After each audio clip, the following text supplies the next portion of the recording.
राधा राधा राधा राधा राधा राधा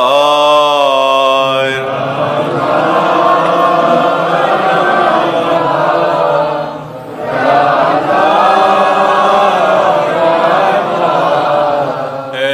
राधा राधा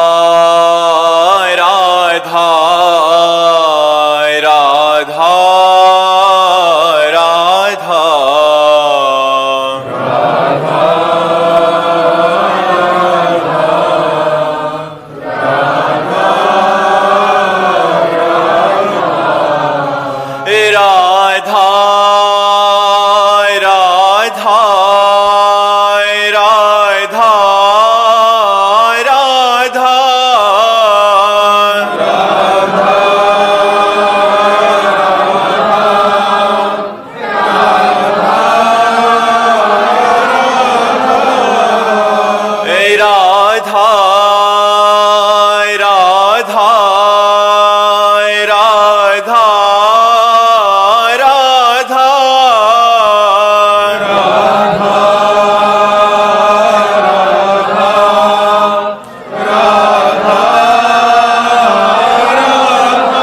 भक्तन की वृंदावन धाम की सतगुरुदेव भगवान की।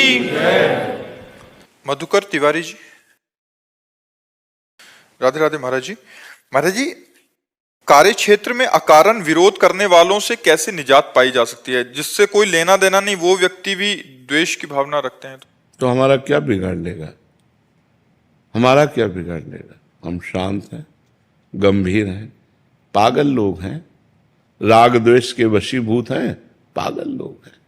तो हमको व्यवहार क्षेत्र में अपनी कोई कमी नहीं रखना। जैसे हमें कोई कह रहा है कि ये चोर है, तो हमें पहले एक बार देखना है कि मेरे में चोरी का स्वभाव तो नहीं है। अगर है तो भगवान पे संकेत कर रहे हैं, सुधार कर लो। अगर नहीं है तो आप बोलते रहिए चोर है, क्या फर्क पड़ना है। और बिगाड़ कोई सकता नहीं, अनहोनी होनी नहीं, और जो होनी है उसे टाल कोई सकता नहीं। तो निर्भय रहो, नाम जप करते रहो और सहते रहो। तो जो आपके प्रति गलत व्यवहार करते हैं वो खुद नष्ट हो जाएंगे। आप शांत रहो, गंभीर रहो, समय आने पर देख लेना, वो खुद पतित हो जाएंगे, वो खुद नष्ट हो जाएंगे। क्योंकि उनका कर्म ऐसा है ना, वो कर्म ही उनको नष्ट कर देगा। अपने को शांत रहना है, गंभीर रहना है और सहना है।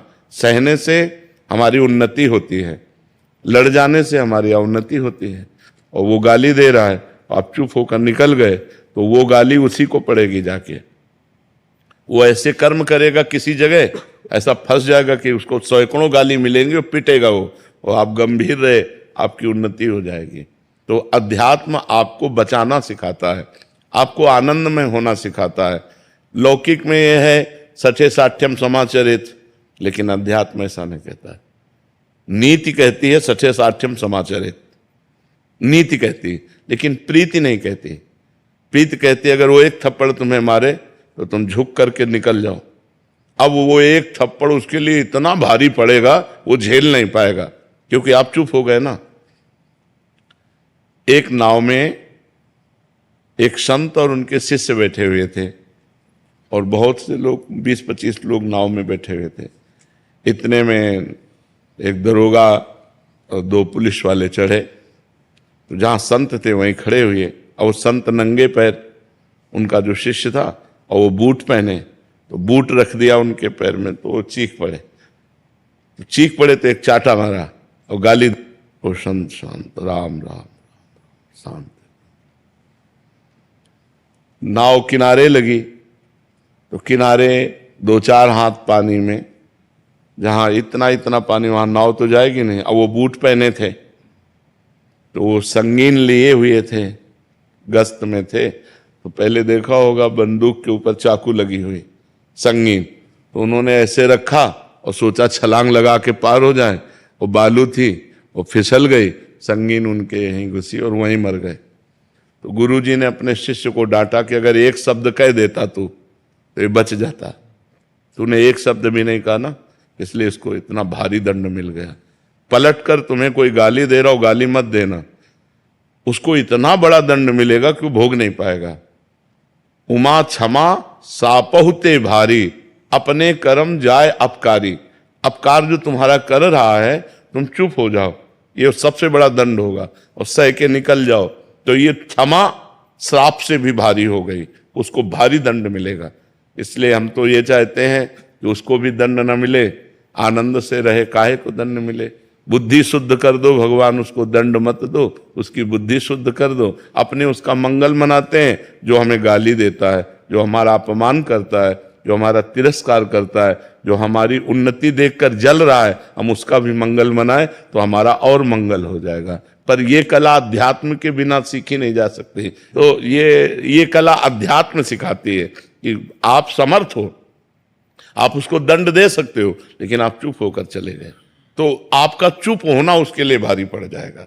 ये रहस्य कोई जल्दी जानता नहीं और मानता नहीं है कि हम चुप कैसे रह सकते हैं। तो इसीलिए तुम और वो दोनों बराबर हो गए, फिर क्या अंतर। अध्यात्मवान चुप होकर शांत होकर सह जाता है, और वो सहनशीलता, वो क्षमा उसके लिए सांप से भी भारी पड़ती है, और वो कहीं ऐसी जगह गिरेगा जहां संभल नहीं पाएगा।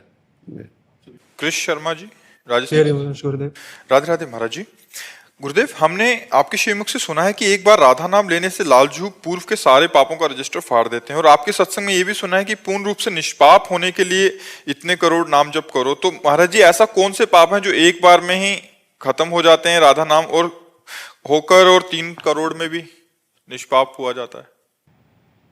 अनेक जन्मों के हमारे पाप है। किसका प्रश्न है? अनेक जन्मों के हमारे पाप है। जैसे हमने अभी राधा नाम लिया तो हमारे वर्तमान में जो पाप हुए वो नष्ट हो रहे हैं, लेकिन पूर्व के पहाड़ पाप लगे हैं। इसीलिए निरंतर राधा नाम लेना है हमें। निरंतर लेते लेते जब हम निष्पाप हो जाएंगे तो हमारा हृदय एकदम आनंद से भर जाएगा। वो वाणी का विषय नहीं है कि वर्णन कर सके कि वो कैसा आनंद होता है जब जीव निष्पाप हो जाता है, परम पवित्र, उसके हृदय में आनंद की बाढ़ आ जाती है। जिस सुख के लिए हम संसार के भोगों में भटक रहे हैं और आज तक नहीं मिला, वो सुख परमानंद में भगवान के नाम में है। तो बहुत जन्मों के, कोई 1 करोड़ 2 करोड़ जन्म नहीं है, जब से सृष्टि हुई तब से आज तक हमारे द्वारा वो काम नहीं हुआ जिससे भगवत प्राप्ति हो जाती। तो वो काम है भजन। आज हम भजन शुरू कर रहे हैं, अब हमारे पूर्व पाप नष्ट होना शुरू हो रहे हैं। तो अनेक जन्मों के पाप नष्ट करने के लिए हमें निरंतर नाम जप करना चाहिए। वर्तमान में कोई पाप हो गया, राधा नाम लिया तो रजिस्टर फाड़ दिया गया कि अब लिखा नहीं जाएगा आगे, लेकिन पीछे जो जमा है, अनुल्लिख्यानंतानपि तदपराधान मधुपति, लिखा नहीं जाएगा। अनुल्लिख्या, अब नहीं लिखा जाएगा, लिखा तो नहीं जाएगा, लेकिन जो लिखा हुआ रखा है, बड़ी बड़ी रजिस्टर रखे हैं हमारे, तो उन सब में आग लग जाए। इसलिए मुझे निरंतर नाम जप करना है।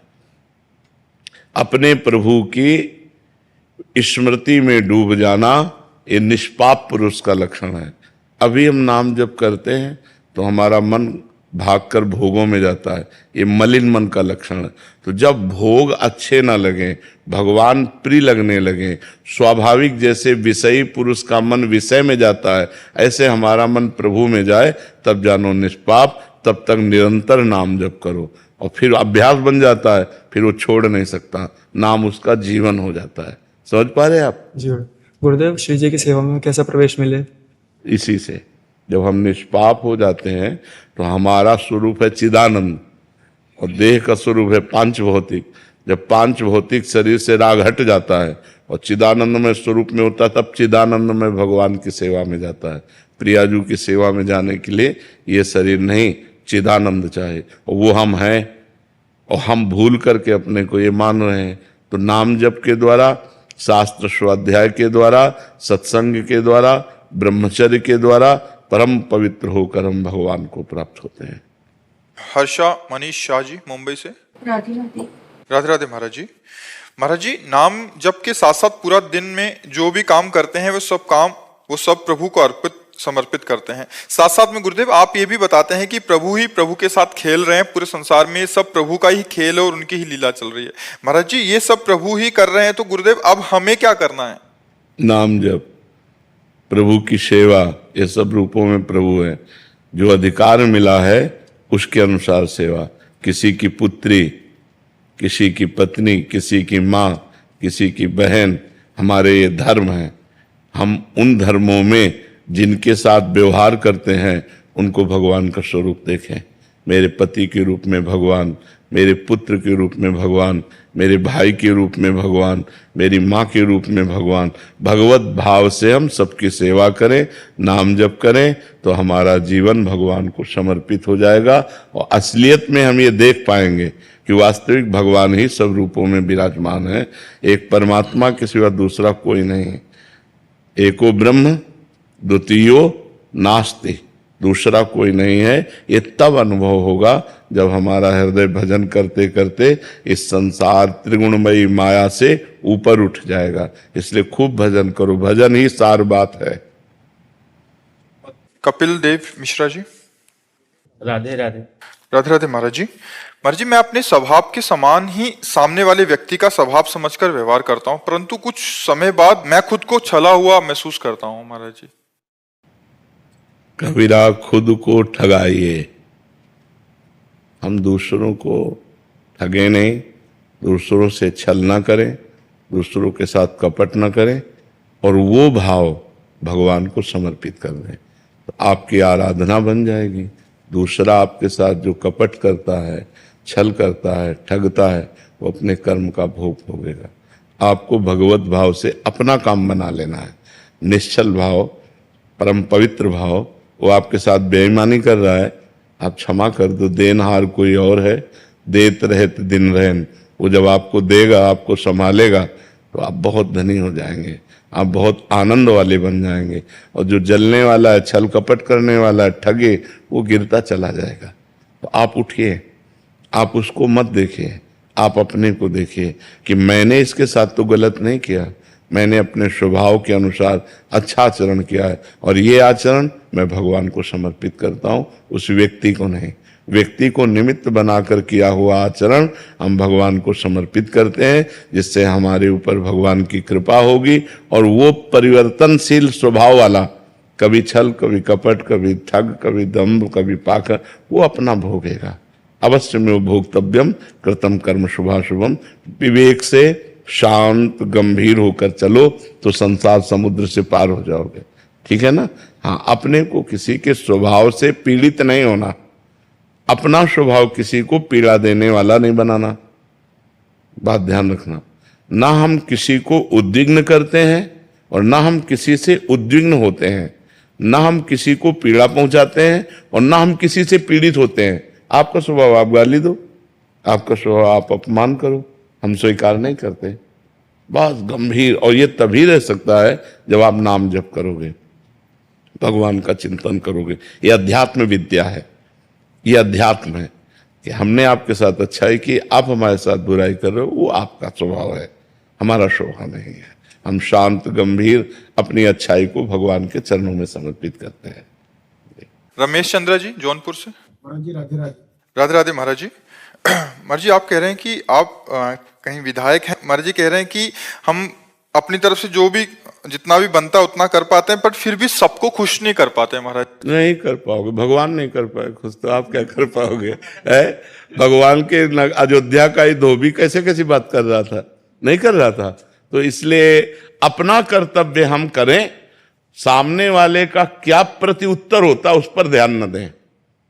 तभी हम सफल हो पाएंगे। सफलता के लिए एक सूत्र है, हम अपने कर्तव्य में कमी ना रखें और सामने वाले के भाव को हम देखें नहीं। आप चाहे जितना कर लो, चाहे जितना कर लो, ये संसार है, आपको धन्यवाद देने वाले बहुत कम मिलेंगे। चाहे जितना आप कर लो, आपको कोसने वाले मिलेंगे, लेकिन धन्यवाद कि भाई आप जैसा विधायक, आपने बहुत हमारे एरिया को, हमारे समाज को सुख दिया, ऐसा कहने वाले कम मिलेंगे। आप चाहे जितना कर लो, वो आपको कोसेंगे ही। वो परिणाम में गलती वाला क्षेत्र आपके सामने रखेंगे, जो आपने अच्छाई की उसको कभी सामने नहीं रखेंगे। इसलिए आप ये नियम रखो कि हमारे द्वारा गलती ना होने पावे, हम अच्छाई के मार्ग में चलें, हम समाज सेवा करें। इसके बाद वो उत्तर क्या आता है वो हमें नहीं देखना। समाज, और रही विजय की बात, तो विजय जहां धर्म होता है, जहां सत्य होता है, वहीं विजय होती है। आप अपने धर्म से चलिएगा, समाज सेवा की भावना पुष्ट रखिएगा, और मदिरा मांस और परिस्त्री गमन इससे बचते रहिएगा।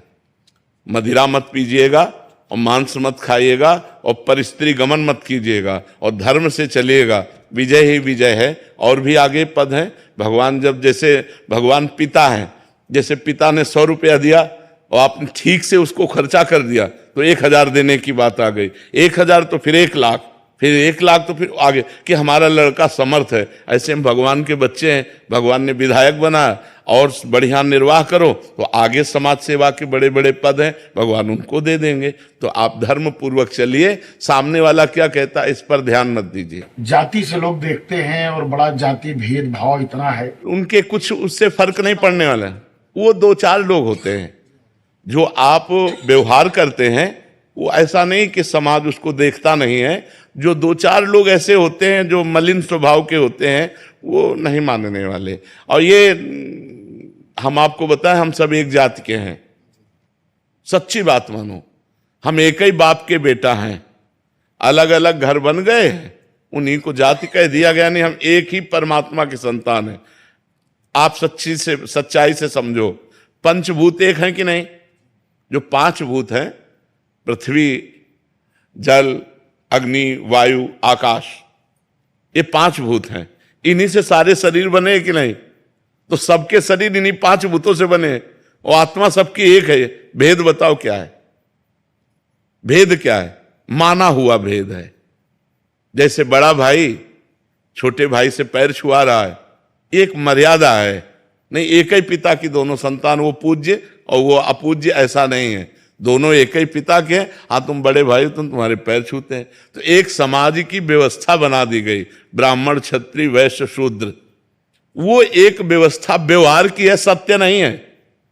सत्य नहीं है। सत्य तो एक ही परमात्मा सब में है, और पंचभूतों के सबके शरीर बने हुए, कोई छोटा बड़ा नहीं, अपनी अपनी जगह सब अपनी मर्यादा से रहें, अपनी सेवा सत्कार करें। वो एक ही परमात्मा विविध रूपों में है, वो एक ही परम तत्व सब रूपों में है। आप ऐसा मानकर खूब प्यार से समाज की सेवा कीजिए, आपकी उन्नति में कोई बाधा नहीं पहुंचा सकता, यदि आप धर्म से और सत्य से चलेंगे तो। अनुभा जी प्रयागराज से। राधे राधे। राधे राधे महाराज जी। महाराज जी, मंदिर में विग्रह दर्शन से पूर्व मन मस्तिष्क में शून्यता का भाव आता है। शून्यता का या शांति का?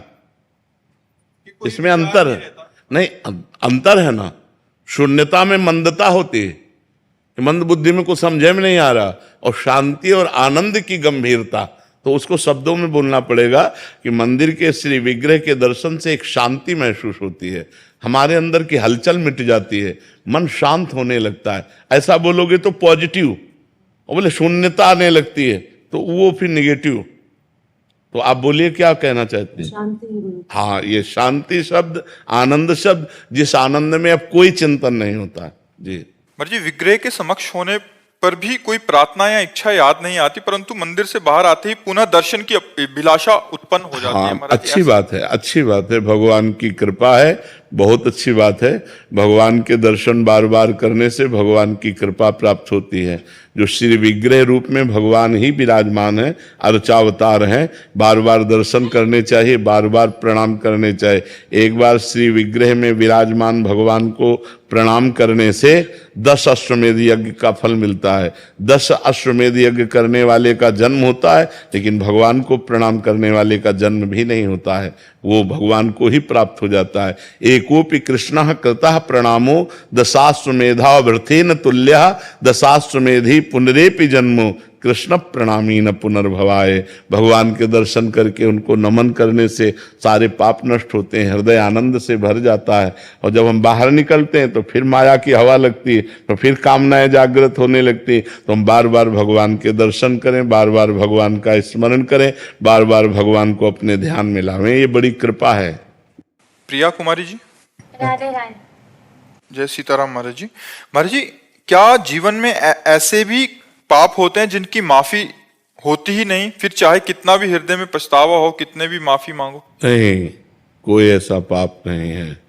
नाम संकीर्तनम यस्य सर्व पाप प्रणाशनम। सर्व शब्द है, सर्व पाप प्रणाशनम।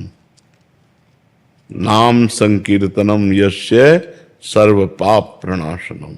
प्रणामो दुख शमनम तम नमामि हरिम परम। उन परम करुणामय भगवान श्री हरि को प्रणाम करना, उनका नाम कीर्तन करना, ये सब पापों का नाश कर देता है। हाँ, अब ये बात समझनी पड़ेगी कि जैसे पूर्व जन्म में पाप हमारे हुए और उन पापों के परिणाम में शरीर बना, तो अब हम चाहे जितना भजन करें, जो शरीर को भोग लिखा है वो भोगना पड़ेगा। पूर्व के पाप नष्ट हो जाएंगे, लेकिन जिस कर्म से शरीर की रचना हुई है, जिस समय शरीर बनाया गया था उस समय थोड़ी हम भजन कर रहे थे। शरीर बनाने के समय तो पाप और पुण्य दोनों कर्मों से शरीर बना। आज हम भजन कर रहे हैं, अभी आगे हमें फलीभूत देगा, लेकिन पीछे के कर्मों से जो शरीर बना वो भोगना पड़ेगा। और अन्य पीछे के जो संचित कर्म है वो सब भस्म हो जाते हैं। भगवान के नाम में इतनी सामर्थ्य है। कोई ऐसा पाप नहीं है जिसको नष्ट ना किया जा सके। पर अबलो न सानी अब ना न सही हो। आज तक पाप किया, अब नहीं करूंगा तो नष्ट हो जाएंगे। अब आज भी पाप करो और सोचो नाम जब से नष्ट हो जाएंगे, तब तो फिर नामापराध बन गया। और इस नामापराध, नाम के बल से पाप करना, फिर तो नरक जाना पड़ेगा, फिर दुख भोगना पड़ेगा। मीनाक्षी शर्मा जी, नोएडा से। राधे राधे गुरु जी। राधे राधे महाराज जी। महाराज जी, कुछ महापाप हैं जिनका प्रायश्चित केवल भागवत कथा कराने से होता है। महाराज जी, यदि कोई कथा कराने में असमर्थ हो आर्थिक व्यवस्था के, तो क्या खुद से अध्ययन करके पाठ कर सकते हैं? तो पाप का क्षय होगा? बिल्कुल बिल्कुल बिल्कुल ऐसा हो सकता है। आप खुद नियम से रोज 2 अध्याय 4 अध्याय भगवान को कथा सुनाओ, पूरी श्रीमद् भागवत का पाठ कर जाओ, इससे भी हो जाएगा। नाम संकीर्तन करो आधा घंटा, और रोज घंटा 2 घंटा भगवान को कथा सुनाओ, और हर समय नाम जपने की चेष्टा करो। आप पूरे निष्पाप हो जाएंगे, पूरे निष्पाप हो जाएंगे। दिव्यांश अग्रवाल जी, जय पंजाब। जय श्री हरिवंश। श्री हरिवंश महाराज जी। गुरुदेव, इस शरीर के माता पिता नहीं है, दादी है। बचपन से ही दादी ने पाला बड़ा किया है। महाराज जी, अभी उनकी आयु 70 वर्ष की से ज्यादा हो चुकी है। महाराज जी, हम ये पूछना चाह रहे हैं कि अगर हम प्यारवश या दबाव बना के उनको वृंदावन जबरदस्ती ले आए, तो महाराज जी कोई हमें अपराध तो नहीं लगेगा? नहीं, बहुत कृपा होगी, बहुत कृपा होगी। उनका शरीर वृंदावन में छूट जाए, बहुत बड़ी बात है। धाम में यही तो हम लोगों का कर्तव्य है कि अपने बुजुर्गों को लाएं और धाम में सेवा करें उनकी। और जब धाम में शरीर पूरा हो गया तो बहुत बड़ी यज्ञ हो गई, हमारा बहुत बड़ा काम हो गया, उनकी रुचि ना होने पर भी। तो अगर हमारा थोड़ा संबंध बल दिखाने से किसी का मंगल हो जाता है तो कोई बात नहीं। महाराज जी, नाम भी नहीं जप करते थे पहले, तो मैं लड़ता था कि नाम जपा करो, नाम जपा करो। तो कहते मेरे से जप ही नहीं होता। अब पेशेंट है, बेड पे लेटे रहते हैं, तो जैसे लाख टप जाता, कहना नहीं चाहिए पर लाख टप जाता है, जपते ही रहते हैं। 1 लाख से ज्यादा नाम जप। नहीं, आप ठीक है, बहुत बढ़िया, बहुत। पूजा जी, गुजरात से। जय श्री राधे। श्री राधे महाराज जी। महाराज जी, आपके चरण कमलों में कोटि कोटि वंदन। गुरुदेव, आपने शिव जी को कैसे मनाया कि उन्होंने आपको कान्हा जी से मिलवा दिया? महाराज जी, हम पे भी ऐसी कृपा, यहाँ उसके योग्य बन सकते हैं? अब हम तो अपने जीवन को ऐसे देखते हैं जैसे कोई अंगुली पकड़ करके चला रहा हो। बचपन से घर से निकले थे 13 वर्ष की अवस्था से, तो वैसे ही भगवान हमको चला रहे हैं। वो क्या क्या करेंगे ये उनकी लीला है। पहले काशी का काम पूरा कराया, वृंदावन का काम पूरा करा रहे हैं। तो हम तो कुछ किया नहीं, करवाया गया। हमारे द्वारा कोई साधना हुई नहीं, साधना करवाई गई, भगवान ने करवाया। जो जो जैसे मनाया वैसे रखा, जो जो मनाया वैसे जप करवाया। अब वृंदावन भेज दिया प्रिया प्रीतम के भजन में। तो ये भगवान शंकर की कृपा से ही ये सब प्राप्त हुआ है। राहुल जी। सीरियल। श्री हरिवंश महाराज जी आपने सत्संग में बताया कि ही 84 जी का पाठ मानसिक दिन में एक बार पूरा कर लेना चाहिए। महाराज जी इनका भाव ये था और काफी साधकों का था कि महाराज जी इसको 84 जी को याद कैसे करें। महाराज जी अभी मला अंदर ही नहीं जा रही। काफी सारे ऐसे साधक आए थे, कह रहे बाबा याद ही नहीं हो रही। काफी प्रयास करने पे 2 4 5 10 पद हो जाते हैं, बट बहुत प्रयास कर रहे हैं अंदर, क्योंकि फिल्मी गाना हो तो बहुत जल्दी याद हो जाता है महाराज जी। हाँ, परम अच्छा, वो पवरम 10 साल पहले भी सुना है तो वो भी याद हो याद, हाँ, परम पवित्र रसमय रहस्यमय 84 जी है। 84 का पाठ एक बार मानसिक होने लगे 84 लाख योनियों में जन्म नहीं होगा। अब उसको कंठ में बैठालने की है, पहले कंठस्थ कर ले, जब लाखों बार जपोगे तो फिर दिमाग में छा जाएगी। और प्रयत्न होता है, अपना प्रयास भी होता है। हमारा शुरू से था, जो हमें चैप्टर दिया गया हम उसको बिल्कुल रट लेते थे। जो चैप्टर दिया गया, हम कक्षा 9 तक पढ़े हैं, पर हमारा स्वभाव शुरू से था, जैसे कक्षा 1 2 में गिनती पढ़ाई जाती थी ना, तो हम सीधा उल्टा फटाफट, जैसे सीधा पढ़ते हैं ऐसे उल्टा पढ़ते थे कि हमें कहीं भी त्रुटि ना होने पाए। जिस विषय में लगे उस विषय में बिल्कुल लगे। अब जैसे 84 जी है तो जो जो प्यारो करो से आज हुआ देखिए तो प्यारी, आज हुआ देखिए तो प्यारी से जो जो प्यारो करे, ऐसे। अब जिसमें लगा जाता है उसी में लगा जाए, प्रयत्न किया जाए तो संभव क्यों नहीं है। अब मन न लगे और आप उस पर प्रयास ना करो तो फिर बात, असफलता कब लगती है, हाथ असफलता कब लगती है, जब हमारा प्रयत्न शिथिल होता है और हमारा प्रयत्न दृढ़ हो तो एक बार असफलता मिलेगी, 2 बार असफलता मिलेगी, लेकिन हम सफल हो जाएंगे। हमारा प्रयास होना चाहिए, हम प्रयास करें तो जरूर सफल हो जाएंगे। ऐसा नहीं है कि हम असफल रहेंगे, हमें प्रयासरत रहना चाहिए। और रोज हम अगर पाठ करें प्रातः काल तो फिर कंठस्थ हो जाएगी। हाँ, रोज प्रातः काल पाठ करें तो कंठस्थ हो जाएगी। जितेंद्र बत्रा जी करनाल से। राधे राधे महाराज जी मैं कौन हूं? भगवान का स्वरूप। अंश का तात्पर्य होता है पूर्ण का अंश पूर्ण ही होता है।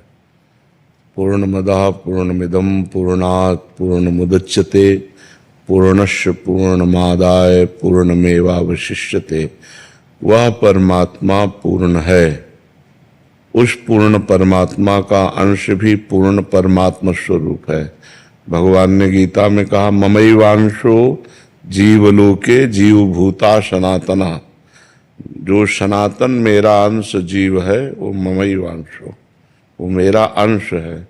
जैसे गंगा जी से 1 चम्मच गंगा जल निकालो तो गंगा जल, 1 टैंकर निकालो तो गंगा जल, तो गंगा जल ही है ना। जैसे ऐसे ही परमात्मा का अंश परमात्मा स्वरूप ही है। पर इसको जब तक देह भाव है तब तक जाना नहीं जा सकता।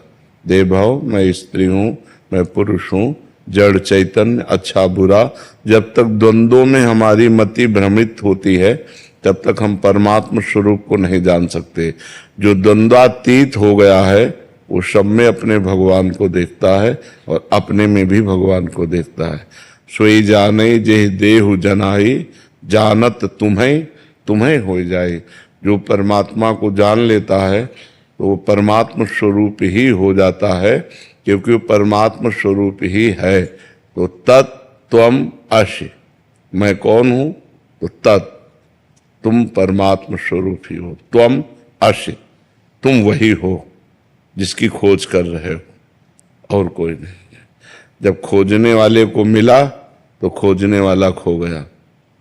जब तक मिला नहीं तब तक खोजने वाला रहा, और जब मिला तब खोजने वाला नहीं। जब मैं था तब हरि नहीं, और अब हरि हैं, मैं नहीं, खोजने वाला गायब हो गया। तो हम सब परमात्मा स्वरूप ही हैं, लेकिन अपने स्वरूप को भूलकर माया में ग्रसित होने के कारण काम क्रोध लोभ आदि के चक्कर में फंसकर हम पुनरपि जननम पुनरपि मरणम पुनरपि जननी जठरे शयनम, इसमें फंस गए। समझ पा रहे हैं आप? नाम जप करो, शास्त्र स्वाध्याय करो, सत्संग सुनो, पवित्र आचरण से रहो तो जान जाओगे। भगवान कृपा करेंगे तो आप अपने स्वरूप को जान जाओगे।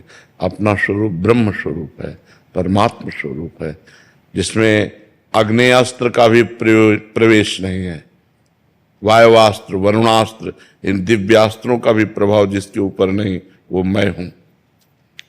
नैनम छिन्नन्ति शस्त्राणि नैनम दहति पावकः न चैनम क्लेदयन्त्यापो न शोष्यति मारुता।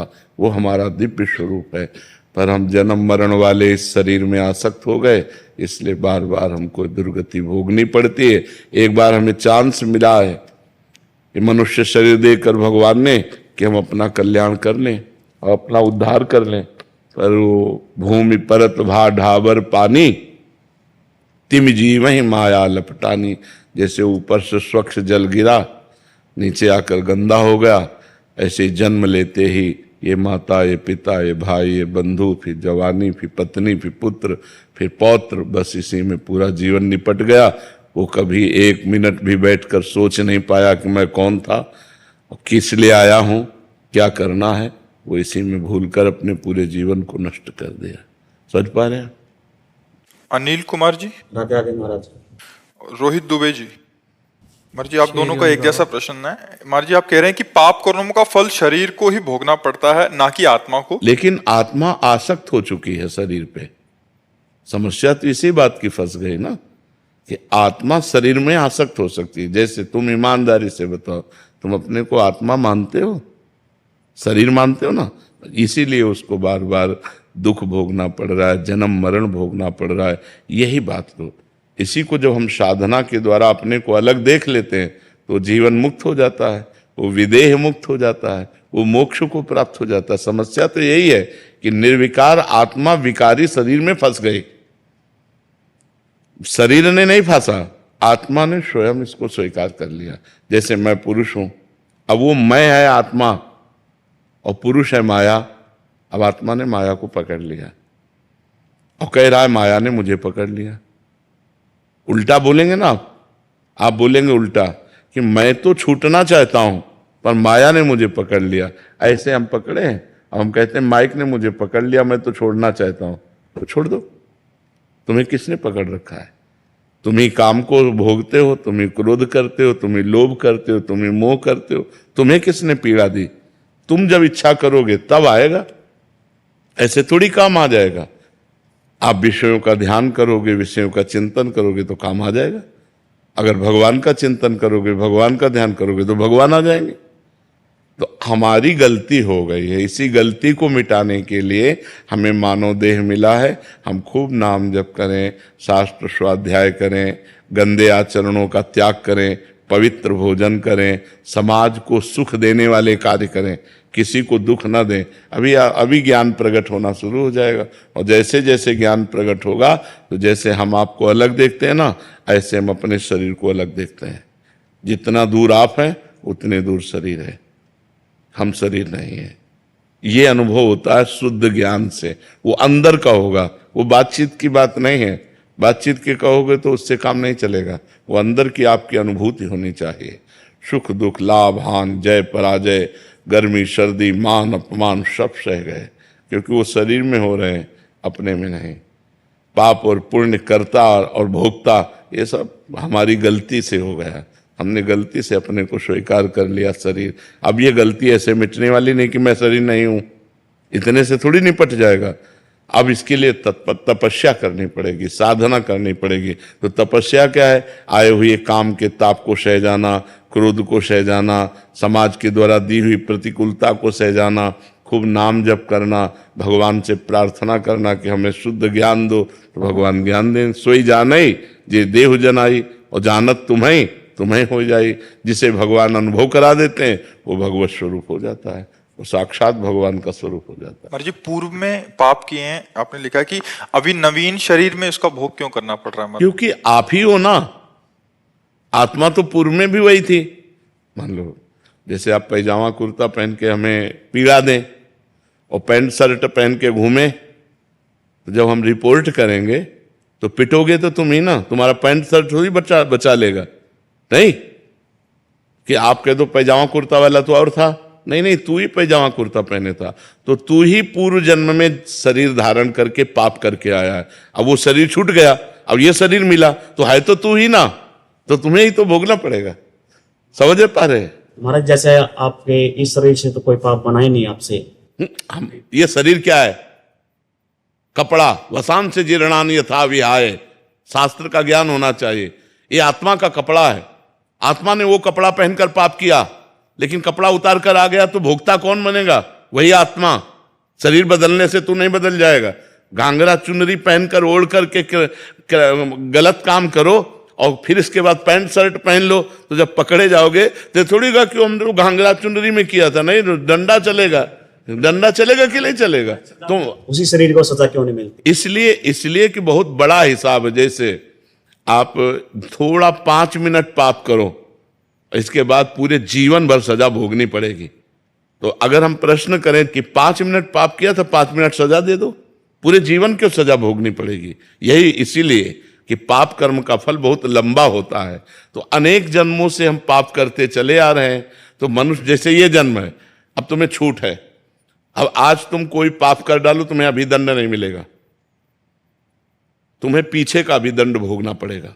जो पीछे करके आए पाप पुण्य, उसको भोगना पड़ेगा। अभी पाप कर रहे हो, आपका पुण्य का नंबर लगा हो तो आप बहुत सफल होते चले जाओगे। तो आपको लगेगा कि पाप कर्म कर रहा हूं, बड़े मौज से रह रहा हूं।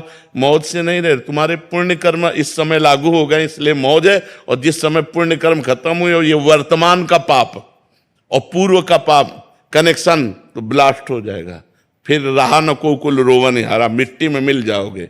कर्म अवश्य में भोगतव्य। अच्छा, आत्मा वही होती है, जीव शरीर बदलता रहता है, इसलिए उसको भोगना पड़ता है। महाराज दुर्घटना में सभी एक साथ क्यों मरते हैं? जैसे विमान क्रैश। कर्म का संयोग मिल जाता है। कर्म का संयोग मिल जाता है। जैसे हमने पूर्व जन्म में 50 लोग मिल करके एक ही पाप कर्म किए। जैसे तुम दोनों का प्रश्न एक साथ हुआ ना, क्यों हुआ? क्योंकि प्रश्न मिल गया। तुम दोनों का प्रश्न एक हुआ तो तुम दोनों के नाम एक साथ लिए गए ना। तुम दोनों अलग अलग हो ना, तो तुम दोनों का जैसे प्रश्न मिल गया, ऐसे पूरी सृष्टि में बोले 240 लोगों का कर्म मिल गया। अब वही 240 उसमें बैठा ले जाएंगे जो एक साथ भस्म होंगे, उनका कर्म मिल गया। और तो पूरी सृष्टि के कर्म संयोग जब मिलते हैं तो जो जहां का होता है वो आकर के वहीं आकर के संपन्न हो जाता है। बड़ा सिस्टम विचित्र है, सरकारी सिस्टम है, क्योंकि भगवान त्रिकालज्ञ है ना, वो सब देख रहे हैं। इसलिए बहुत होश से कर्म करो, बहुत संभल कर कर्म करो, पाप कर्म ना बनने पावे। मान लो 50 आदमी को एक ही जगह मरना है। अब कोई दिल्ली से आ रहा है, कोई बंबई से आ रहा है, कोई, अब वहीं 50 आके मिलेंगे, वहीं मरेंगे। ये है कर्मों का बड़ा जाल बिछा हुआ है। तो इसलिए नाम जप करो तो बढ़िया कर्म संस्कार से पवित्र होकर आनंद को प्राप्त हो। शहीद की माँ हूँ, 1.5 साल पहले बच्चा शहीद हो गया, मैंने उसके याद से बिल्कुल धन्य है आप, माँ रूप में धन्य हो जो आपका पुत्र भारत की सेवा में समर्पित। उसके पास जाने का मन करता है, रास्ता दिखाइएगा। नाम जप करो। आप बहुत धन्य भाग हो माता, जो हमारे राष्ट्र की सेवा में आपका पुत्र समर्पित हुआ। हाँ, आप धन्य भाग हो।